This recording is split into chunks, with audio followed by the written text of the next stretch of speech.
그 친구 상대방 얼굴에다가 가위로 긋는 바람에 이 친구는 한 몇 주 나왔어요. 그럼에도 이 친구는 참았어. 왜 참았대요? 그 친구한테서 멀어질까봐? 아니에요. 그동안에 스트레스가 폭발을 했던 날인 거예요.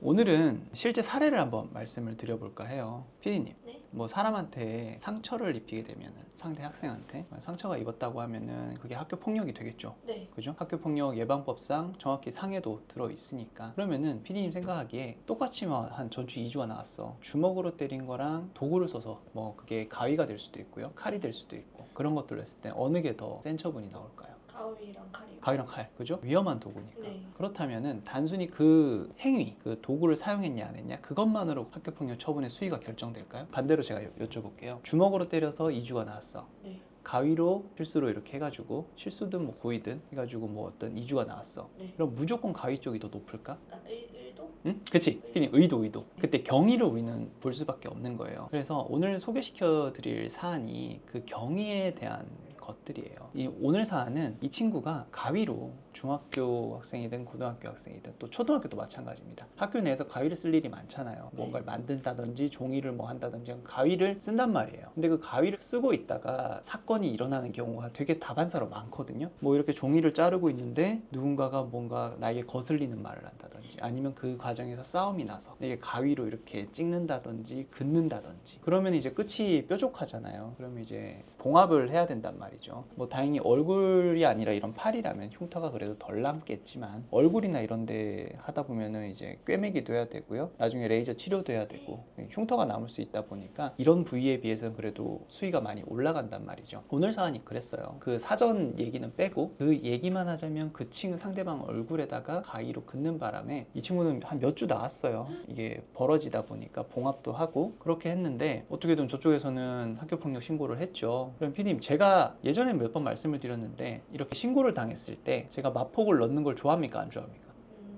저는 별로 안 좋아해요. 안 좋아요. 왜냐면 가해자 입장에서는 마폭을 넣는다는 거는 정말 명백하거나, 아니면 이걸 비교를 했을 때 적어도 대등하거나 조금 떨어지거나, 그 정도가 아닌 이상 마폭을 한다는 것은 반성 점수나 이런 부분에서 이제 되게 괘씸하게 여겨질 수 있기 때문에 저는 기본적으로 마폭을 안 좋아해요. 근데 이 친구 같은 경우에는 제가 얘기를 쭉 들어보니, 이날은 그동안 어떻게 보면 이 학생이 당했던 그동안의 스트레스가 폭발을 했던 날인 거예요. 과거 2년 동안 이 친구는 상대방 학생으로부터 계속 괴롭힘을 당해왔어요. 말은 친구 사이라고 하지만 친구 관계에서 할 수 없는 말들, 비난들, 그 다음에 컴플렉스를 자꾸 파헤치고 주변에 떠벌리는 것들, 그리고 이유 없이 계속 와서 한 번씩 툭툭 치고, 그렇게 하지 말라라고 해도 와서 계속 괴롭히고, 그게 2년 동안 다 있었던 일들이에요. 그럼에도 이 친구는 참았어. 왜 참았게요? 그 친구한테서 멀어질까봐? 아니에요. 이 친구는 다른 친구가 학교폭력 신고하는 걸 봤어요. 봤는데 나중에 어떻게 됐어? 그냥 어떻게 보니 그 가해 학생이 더 학교 생활을 잘해. 그렇기 때문에 이제 참았던 거지. 이 사건이 발생한 날도 자기는 그냥 하는 일 하고 있어서 가위 가지고 뭐 이렇게 정확히 수업에 맞게 이렇게 하고 있었는데, 갑자기 이 친구가 와서 이 친구를 괴롭혀. 책상을 뒤집는 신용도 하고,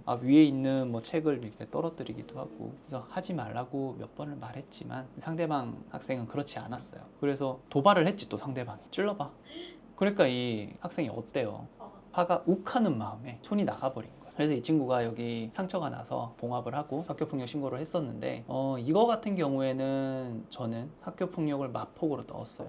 그 친구 입장에서도 분명히 자기 신체적인 그런 것들이 있었겠지만, 이 친구가 겪었던 일이 하나하나의 개별 수위로는 신체적인 상처에 비해 떨어지겠지만, 정신적인 그런 충격들, 상처들, 그런 몇 년간의 그런 것들을 했을 때는 이 친구 피해 역시 만만치 않다라는 거지. 그래서 이것들을 학교폭력 신고로 같이 하고, 그 사전에 자료나 이런 것들도 많이 모았어요. 서로 간에 오간 대화도 있었고요. 카톡이나 이런 것들 많이 하잖아요. 요즘에 인스타그램도 하고. 그런 것들 다행히 가지고 있었기 때문에 친구가 부인을 하는 것들, 나는 그렇게 괴롭힌 적이 없다, 이런 것들을 좀 막기 위해서 관련 자료도 다 제출을 하고요. 다만 그렇게 제출을 한다고 하더라도 그 사건 발생 이후에 이 친구랑 이 친구 부모님은 사과를 충분히 했어요. 왜냐하면 상처를 낸 거는 분명히 잘못한 부분들이기 때문에. 하지만 저쪽에서는 뭐 그런 것들 전혀 받아주지도 않았고, 그래서 긴장된 마음으로 학폭위를 갔어요. 갔는데 다행히 학폭위원회에서도 우리 측에 막 그런 책임을 묻는 질문이나 그런 것들은 하지 않으셨어요. 오히려 이 친구의 그동안 힘들었겠다, 힘든 것들 부분에 대해서 충분히 격려를 하고, 다만 그래도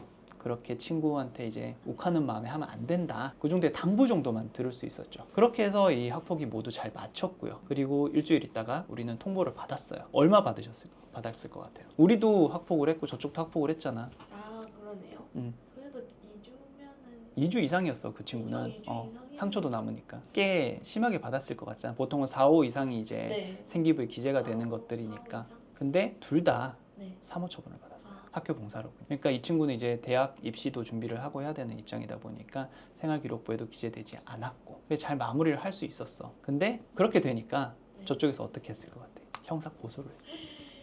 그 얘기는 제가 다음에 해드릴게요. 그러니까 잘 마무리돼서 이렇게 화해를 하고 그래도 3년간 그 어떤 관계인지는 모르겠지만 학교폭력대책심의위원회라는 그 힘든 절차도 모두 거쳤는데 이게 서로는 아니죠. 우리는 화해하고 이렇게 하고 싶었는데 저쪽에서 그걸 받아들일 수 없다 보니까 형사 고소까지 하게 됐어요. 그래도 지금 같은 상황 같은 경우에는 이 친구도 좀 안타까운 건 맞아요. 분명히 그동안 참고 참다가 결국 욱하는 마음에 했던 것들인데 그래서 만약 이런 사안이 내가 그냥 괴롭히려는 목적으로 가위를 그었다. 그랬다면 이거는 전학 이상 처분이 나올 것들이에요. 그 경위가 완전히 다르죠. 그래서 혹시나 이런 것들에 조금 자신들이 어필하고 싶은 부분들이 있다면 그 부분들에 있어서는 가해를 한 이후에 사과는 분명히 하고 그리고 그건 대전제입니다. 사과조차 않는 건 절대 안 돼요. 사과는 한 건 당연한 도리고 그리고 내가 겪은 그 상황들에 대해서 어필을 좀 함으로써 적절한 처분을 받도록 그렇게 노력하시는 게 필요할 것 같습니다. 그래서 오늘은 그 구체적인 사안을 좀 설명을 드렸어요. 그래서 여기서 오늘 알 수 있는 것들은 발생 경위에 대해서는